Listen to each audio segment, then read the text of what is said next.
चलिए अब देख लेते हैं 20 मिनट में 20 खबरें।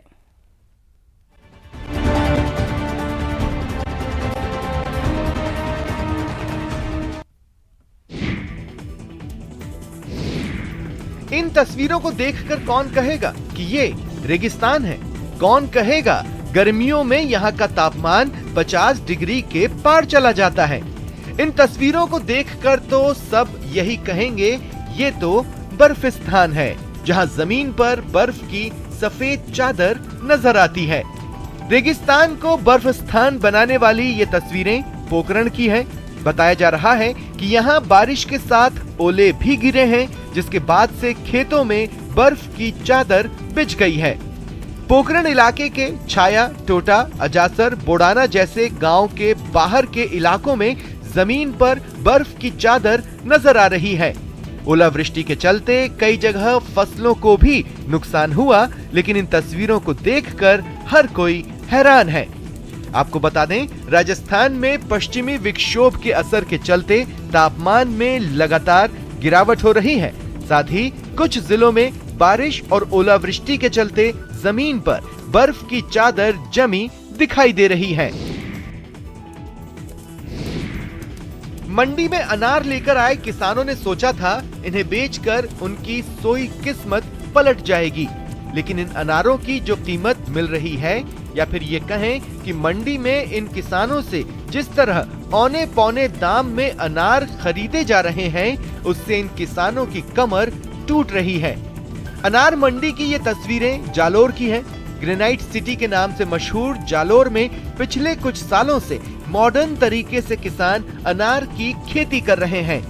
1 एकड़ की खेती में वो 1 लाख से 1.5 लाख रुपए खर्च करते हैं, लेकिन फसल तैयार होने के बाद जब वो मंडी में इसे बेचने पहुंच रहे हैं तो उनके पैरों तले जमीन खिसक जा रही है। किसानों का कहना है कि जो अनार बाहर 150 रुपए किलो बिक रहा है, वही अनार उनसे यहाँ 40 रुपए किलो के भाव पर खरीदा जा रहा है। सवाई माधोपुर में नए साल के सेलिब्रेशन के लिए पर्यटकों की भीड़ उमड़ रही है। खासकर रणथंभौर नेशनल पार्क में सैलानियों की भारी भीड़ नजर आ रही है। बताया जा रहा है कि रणथंभौर में एक पारी में लगभग 1300 से 1400 सैलानी पार्क सफारी पर जा रहे हैं। इतने पर्यटकों को जंगल सफारी पर ले जाने के लिए हर पारी में रणथंभौर नेशनल पार्क प्रशासन को 130 से ज्यादा पर्यटक वाहन भेजने पड़ रहे हैं। रणथंभौर आने वाले पर्यटक बाघ देखने के लिए यहाँ पूरा दिन गुजार रहे हैं। सैलानियों की भारी संख्या की वजह से रणथंभौर के आसपास स्थित लगभग सभी होटलें फुल हो गई हैं। यहाँ पर करीब 150 से 200 के बीच छोटी बड़ी होटलें हैं, जिनमें करीब 3000 कमरे हैं, जो इन दिनों फुल हैं। बताया जा रहा है कि 2 जनवरी तक सभी होटलें पूरी तरह से बुक हैं और बाहर से आने वाले पर्यटकों को यहाँ पर अब कमरे नहीं मिल पा रहे। नए साल का जश्न मनाने के लिए जैसलमेर में पर्यटकों की भारी भीड़ उमड़ रही है। खास बात यह है कि यहाँ आने वाले पर्यटकों के बीच इन दिनों राजस्थान की वेशभूषा से प्यार देखते ही बन रहा है।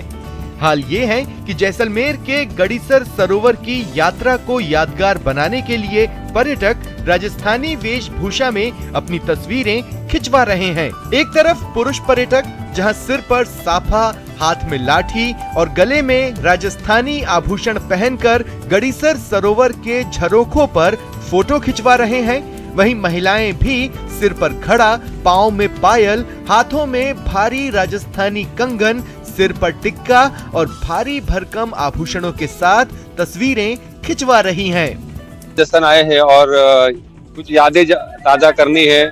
गड़ीसर लेक आए हैं और घूम रहे। कल सैमसंग डून भी घूम के आए और मेमोरीज बनाने के लिए ये फोटो खिंचवा रहे। राजस्थानी ड्रेस बहुत अच्छा लग रहा है।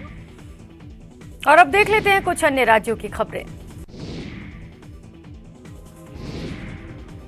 उत्तर प्रदेश के आगरा में कार्यक्रम के बाद कांग्रेसी कार्यकर्ताओं की 2 गुटों में मारपीट हो गई। विधानसभा चुनाव से पहले महिला मतदाताओं को ध्यान में रखकर ये कार्यक्रम किया गया। जिसका थीम कांग्रेस का नया नारा लड़की हूँ लड़ सकती हूँ था। लेकिन कार्यक्रम के खत्म होने के बाद कांग्रेस के पुरुष कार्यकर्ताओं के दो गुट आपस में भिड़ गए और एक दूसरे पर कुर्सियों से हमला कर दिया। इसके बाद तो मीडिया के सामने ही कुर्सी तोड़ मारपीट शुरू हुई तो कुछ नेता बीच बचाव के लिए आगे आए, जो पार्टी की छवि का वास्ता देकर हंगामा करने वालों को रोकने लगे। हालांकि इस हंगामे से पहले महिला कांग्रेस के राष्ट्रीय नेताओं की मौजूदगी में लड़की हूँ लड़ सकती हूँ कार्यक्रम की शुरुआत की गई, जिसमें बड़ी संख्या में महिलाओं ने हिस्सा लिया। कांग्रेस की नेता और अभिनेत्री काम्या पंजाबी वहां मौजूद महिलाओं में जोश भरती नजर आई। जितना रोकोगे उतना आगे बढ़ूंगी, जितना रोकोगे उतना आगे बढ़ूंगी, क्योंकि मैं लड़की हूँ और लड़ सकती हूँ। महिलाओं की सभा के लिए मंच पर केवल महिला नेताओं को जगह मिली, जिसे देखकर वहां मौजूद महिलाएं उत्साहित नजर आईं। बिहार के सरसा में जमीन विवाद की वजह से कांग्रेस कार्यकर्ताओं और लोगों के बीच जबरदस्त मारपीट, जिसका वीडियो वायरल हो गया। ये विवाद सालों से चले आ रहे कांग्रेस के सेवा सदन से जुड़ी जमीन का बताया जा रहा है, जहां कांग्रेस के स्थापना दिवस से जुड़े कार्यक्रम के बारे में बातचीत करने के लिए बैठक बुलाई गई थी और मीटिंग के दौरान ही दूसरे पक्ष के लोग वहां पहुंचकर तोड़-फोड़ करने लगे। 2 दिन पहले हुए इस बवाल का जो वीडियो वायरल हुआ, उसमें कांग्रेस कार्यकर्ता और दूसरे पक्ष के लोग एक दूसरे से मारपीट करते नजर आए। उन्हें देखकर ऐसा लगा कि वो एक दूसरे को बख्शने की मूड में नहीं है, क्योंकि जिसे कुर्सी मिली उसने कुर्सी उठाई और जिसे डंडा मिला उसने डंडा उठा लिया, जिसके बाद दोनों पक्षों के लोग एक दूसरे पर टूट पड़े। वीडियो देखकर लगा कि कांग्रेस कार्यकर्ताओं से झगड़ा करने आए लोग मीटिंग नहीं होने देना चाहते। इसके लिए उन्होंने न केवल झगड़ा किया बल्कि कुर्सियां लेकर भागने की भी ट्रिक आजमाई।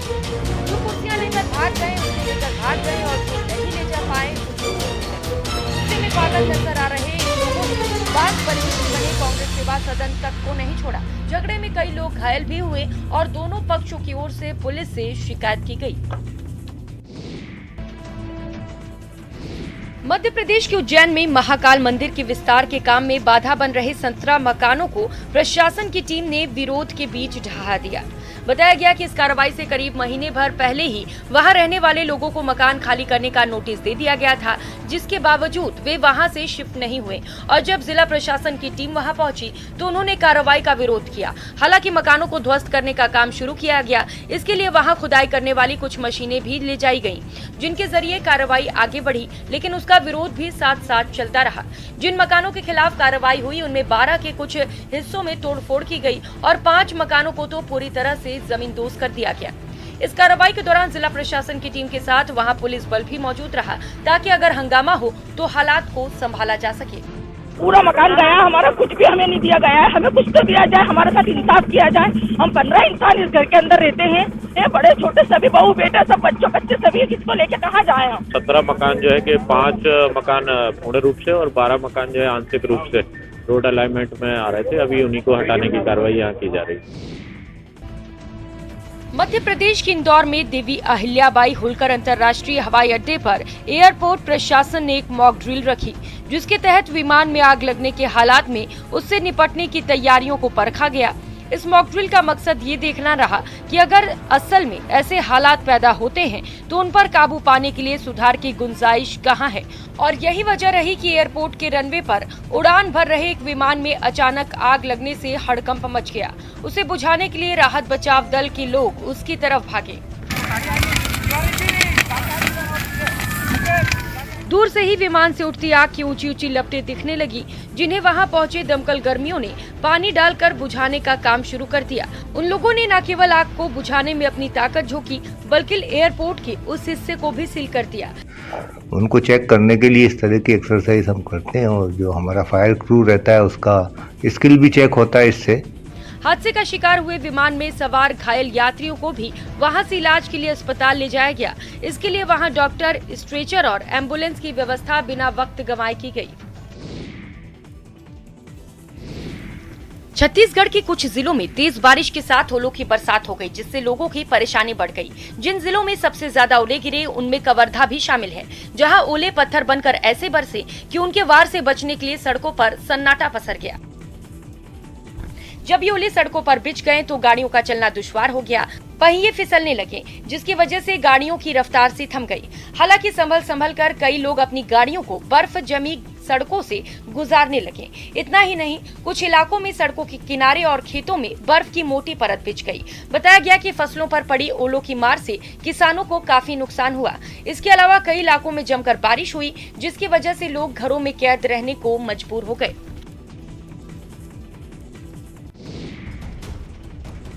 पश्चिम बंगाल के दक्षिण 24 परगना से हैरान करने वाली तस्वीर सामने आई है। वहां वन विभाग की बीते 6 दिनों से चकमा दे रहा एक बाघ आखिरकार पकड़ में आ गया। बताया गया कि ये बाघ बचने के लिए नदी के पास मौजूद घने जंगल में जाकर छिप गया था, जिसकी लोकेशन मिलते ही वन विभाग की टीम वहां पहुंची तो वे चकमा देकर भाग निकला। कुछ देर तक वो इसी तरह जंगल में वन विभाग की टीम को छकाता रहा। इसके बाद उन लोगों ने काबू पाने के लिए पहले बाघ को उकसाया और फिर उस पर नशीली दवाई की गोली दागी, जिससे वो बेहोश हो गया। बाघ के शांत पड़ते ही टीम वहां पहुंची और उसे बड़ी सावधानी से जाल में बंद किया। इसके बाद उस जाल को नाव में बांधकर वो लोग वहां से निकल गए। बताया गया कि इस दौरान एक आदमी को चोट भी आई। हालांकि बाघ को वन विभाग का अमला आबादी वाले इलाके से दूर जंगलों में छोड़ आया। आपको बता दें, पश्चिम बंगाल का दक्षिण 24 परगना जिला रॉयल बंगाल टाइगर के लिए मशहूर है, जहां के जंगलों और नेशनल पार्क में 100 से ज्यादा बाघ हैं और उन्हीं में से एक बाघ दक्षिण 24 परगना जिले के सबसे बड़े टापू कुलतली के रिहायशी इलाकों में आ गया था। जम्मू कश्मीर में आतंकवाद विरोधी अभियानों के लिए नई तकनीक से लैस ब्लैक पैंथर वाहनों को पुलिस बल में शामिल कर लिया गया है। ऑपरेशंस कमांड व्हीकल्स के upgraded version black panther CCTV कैमरे, PZ camera, 360 degree view camera, public address system, flash light, उन्नत चिकित्सा किट, पावर बैकअप से लैस है। खास बात यह है कि पुलिस ब्लैक पैंथर की मदद से किसी संदिग्ध स्थान की बेहतर तरीके से निगरानी कर सकेगी। हाल ही में नरगोटा मुठभेड़ के दौरान ये व्हीकल आतंकवादियों को बेअसर करने में बेहद उपयोगी साबित हुए थे। उनको मॉडिफाई करके, अपग्रेड करके उनमें बहुत सारी चीजें एडिशनल लगाई गई हैं, जो किसी भी इनकाउंटर या ऑपरेशन की साइट के ऊपर इस गाड़ी को जब लेके जाएं तो ना सिर्फ ऑपरेशनल यूटिलिटी इसकी बनी रहे, बल्कि ओवरऑल जो ऑपरेशन की कमांड के लिए जो सीनियर अफसर जब बाकी लोग वहां पर मौजूद हों, पूरे इलाके का जायजा ले सकें, पूरे इलाके को कैमरों की मदद से वो पूरा व्यू कर सके, देखें और फिर फैसला कर सके कि ऑपरेशन को किस तरीके से आगे। जम्मू कश्मीर के उधमपुर में बिरमा नदी पर 2 बैली पुलों का रक्षा मंत्री राजनाथ सिंह ने वर्चुअल तरीके से लोकार्पण कर दिया है। पुराने जम्मू कश्मीर हाईवे पर बने सीमेंट पुल के क्षतिग्रस्त होने के बाद बीआरओ ने बिरमा नदी पर 282.40 लाख की लागत से इन दोनों बैली पुलों का निर्माण किया है। स्थानीय लोगों और पर्यटकों की सुविधा के साथ साथ ये पुल सेना के लिए भी सामरिक दृष्टि से बेहद महत्वपूर्ण है। केंद्रीय रक्षा मंत्री राजनाथ सिंह ने देश में 24 पुलों और 3 सड़क प्रोजेक्टों का जो वर्चुअल तरीके से ऑनलाइन उद्घाटन किया था, उसमें से 9 पुल जम्मू कश्मीर केंद्र शासित प्रदेश और 5 लद्दाख केंद्र शासित प्रदेश में हैं। फिर उसके बाद लोगों ने 15 से 20 किलोमीटर दूर से मेन हाईवे में 4 लेन में आता था, वो अवॉइड करने के लिए हमने ये साइट चूज करके सिंगल लेन के लिए इमीडिएटली 1.5 मंथ का अंदर हम फर्स्ट ब्रिज बनाया। उसमें बहुत साइड ट्रैफिक जा रहा था। उसके बाद ज़्यादा ट्रैफिक होने के वजह से हमने सेकेंड ब्रिज 2 वे ट्रैफिक के लिए एक साइड में जा रहा है, एक साइड में आ रहा है, बिरान 1 बिरान 2 ब्रिज बनाया। इन तस्वीरों को देख ऐसा लग रहा है जैसे समंदर में क्याकाइंग करने वालों का मेला लगा हो। गुजरात के पोरबंदर के समुद्र तट क्याकाइंग करने वालों के लिए ये मौका खास था, क्योंकि यहाँ के 8 दिव्यांग बच्चे क्याकाइंग एडवेंचर बोट के जरिए गिर सोमनाथ की यात्रा पर निकले थे। खास बात यह है कि ये सभी 8 दिव्यांग बच्चे 4 दिनों के इस एडवेंचर सफर में करीब 70 नॉटिकल मील का सफर तय करेंगे और समंदर में विपरीत परिस्थितियों का भी सामना करेंगे। खास बात ये भी है कि जो लोग शारीरिक रूप से स्वस्थ हैं, वे भी समंदर में इस तरह की बोट पर जाने से डरते हैं। ऐसे में वडोदरा के दिव्यांग तैराक समुद्र में 70 नॉटिकल मील का सफर तय करने निकल पड़े हैं। अपने 4 दिनों के सफर में पोरबंदर से सोमनाथ तक ये 8 बच्चे रोजाना 15 नॉटिकल मील की दूरी तय करेंगे। ये सफर बेहद खतरनाक है, लिहाजा इन दिनों सुरक्षा के लिए स्थानीय मछुआरे और मरीन पुलिस भी इनके साथ मौजूद है। आपको बता दें, क्याकाइंग एक वाटर एक्टिविटी है जिसमें छोटी नाव, जिसे क्याक कहते हैं, उस पर बैठकर पानी में तैरा जाता है। मकर संक्रांति का त्योहार आने में अभी कई दिन बचे हैं, लेकिन गुजरात के सूरत में पतंगों के बाजार सजने लगे हैं। खास बात यह है कि इस बार पतंग 30% तक महंगी मिल रही है। पतंगों की बढ़ी कीमतों को लेकर पतंग विक्रेताओं का कहना है कि अधिक बारिश से बांस की फसल को नुकसान हुआ। कागज के दाम बढ़ने, श्रमिकों की कमी और ट्रांसपोर्टेशन महंगा होने से पतंग के दाम बढ़े हैं। हालांकि पतंग बेचने वालों का कहना है कि पतंगों की बढ़ी कीमतों के बाद भी इस बार उन्हें उम्मीद है कि उनकी कमाई अच्छी खासी हो जाएगी। खास वजह रॉ मटेरियल्स की बढ़ोतरी है। कागज, वो कमान टड्डा जो उसको कामड़ी बोलती है न, उसका भाव बढ़ गया है, इसलिए उसमें 20-25% की बढ़ोतरी है। धागे में किस प्रकार? धागे में मिल वाले ने 20 से 25% बढ़ाया है पहले से। माल की शॉर्टेज है, अभी धागा भी मिलता नहीं है, बहुत लिमिटेड प्रोडक्शन है मिल वाले का। इस बार कितना बिजनेस होने की शक्यता है? 60-70% होगा। यूपी बॉर्डर से सटे उत्तराखंड के खटीमा के सुरई रेंज के घने जंगल के बीच क्रोकोडाइल इको पार्क का काम पूरा हो चुका है। 2 किलोमीटर के दायरे में बने इस पार्क में 100 से ज्यादा मगरमच्छों को रखा गया है, जिनको देखने के लिए पर्यटकों के आने का सिलसिला शुरू हो गया है।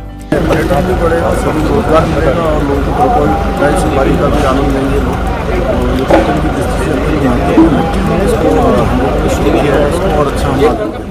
वन विभाग इस क्रोकोडाइल इको पार्क के उद्घाटन को लेकर अपनी तैयारियों में जुटा हुआ है। विभाग का कहना है कि सीएम धामी जल्द इसका उद्घाटन करेंगे। आ रहे हैं और लोगों को मगरमच्छ दिख रहे हैं तो काफ़ी एक्साइटेड हैं। और आप खुद देख रहे होंगे कि यहाँ पे बहुत सारे लोग जो हैं वो डेली बेसिस पे ट्रायल जो हमने खोला हुआ है तो डेली बेसिस पे आ रहे हैं। खटीमा के इस सुरई रेंज में बने क्रोकोडाइल इको पार्क में मगरमच्छों का दीदार कर पर्यटक भी रोमांचित हो रहे हैं। साथ ही रामनगर कॉर्बेट पार्क न आ पाने वालों के लिए इसे बेहतर विकल्प बता रहे हैं। ये वन विभाग की बहुत अच्छी पहल है। उत्तराखंड सरकार ने बहुत सराहनीय काम किया है। यहाँ पे जो सुरई रेंज में एक तो एक क्रोकोडाइल पार्क है और भी बहुत सारी योजनाएं हैं सरकार की जो पर्यटन को बढ़ाने के लिए काफी जरूरी भी है। उत्तराखंड सरकार ने नए साल के मौके पर होने वाली पार्टियों को लेकर नई गाइडलाइन जारी की है, जिसमें मास्क, सोशल डिस्टेंसिंग का पालन अनिवार्य होगा। साथ ही होटल पब में कोविड नियमों के पालन होने पर ही एंट्री हो सकेगी। बिना होटल बुकिंग के मसूरी और देहरादून में एंट्री नहीं मिलेगी। इसके अलावा 2 व्हीलर में आने वालों को भी होटल बुकिंग दिखानी होगी। ये नियम 30 दिसंबर से 1 जनवरी तक लागू रहेगा। भी लोग बाहर से आ रहे हैं, जो बॉर्डर्स हैं हमारे आशा रोडी वहाँ पे और कुलान, वहाँ पे लगातार टेस्टिंग हो रही है और जो लोग 72 आवर्स का RT-PCR टेस्ट ले आ रहे हैं और जिनका डबल वैक्सीनेशन हुआ है उन्हीं लोगों को हम लोग फिलहाल अलाउ कर रहे हैं। वहीं देहरादून के होटल बिजनेस से जुड़े लोग अब भी असमंजस में हैं कि पार्टी रखें या ना रखें। कई जगह तो होटल बुकिंग कोरोना को देखते हुए कैंसिल हो गई है।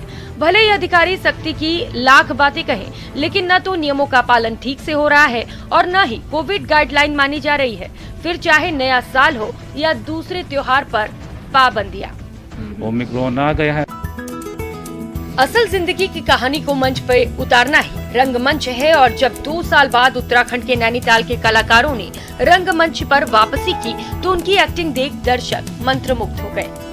यहाँ रंगमंच के कलाकारों ने पहाड़ की लोक गाथा राजूला मालूशाही की अमर प्रेम कहानी को मंच पर प्रस्तुत किया और नाटक में 2 संस्कृतियों के मिलन के साथ लखनपुर बैराज के राजकुमार मालूशाही और भोट की कन्या राजूला की प्रेम कहानी को बखूबी गढ़ा।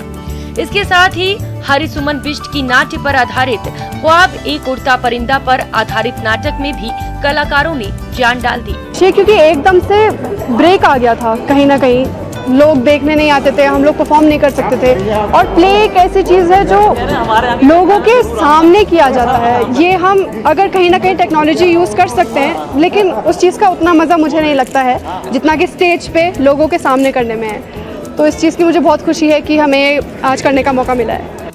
खास बात यह है कि नैनीताल के रंगमंच ने हिंदी सिनेमा को कई कलाकार दिए हैं, जिनमें ललित तिवारी, निर्मल पांडे, सुनीता रजवार, इदरीश मलिक और सुमन वैद्य शामिल हैं। इस बुलेटिन